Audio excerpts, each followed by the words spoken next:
We saw how our rivers flow from high to low, but what does the river do as it flows along? Well, it carries its way. It makes the bed, and it carves by scraping and scratching at the earth. It makes its bed wider and bigger, and it picks up what it can find and carries and takes it along its way and deposits it wherever it feels. That is why we call it the work of water. It wears away some places and builds up other places. All of the work that the river does, its carving, carrying, and depositing, is done very silently. The river is always working in this way. It never stops. It is tireless in this silent and powerful work.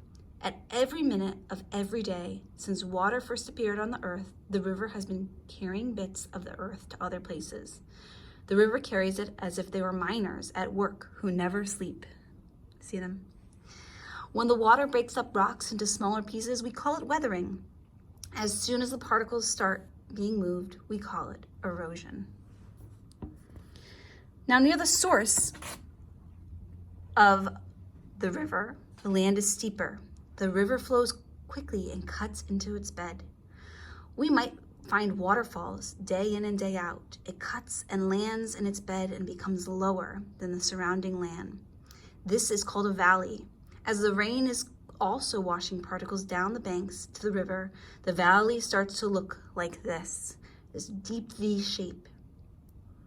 We call this a V-shaped valley. And why do you think it's called that? Well, I think we know why. This is kind of the valley that a river cuts, and it could be built into a cross section if this is how it looked. But river does other work as well. Sometime where it cuts its land, it is very, very, very dry. When that happens, it cuts through like a saw.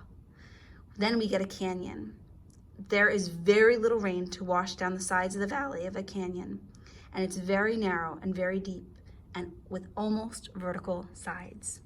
We see this in places like my favorite place, Arizona, at the Grand Canyon, and in very, very dry places. Now, water does a lot of other work other than its carving and carrying. It also is responsible for building up and spreading out and growing crops. But we're going to be looking into that more just a little bit later.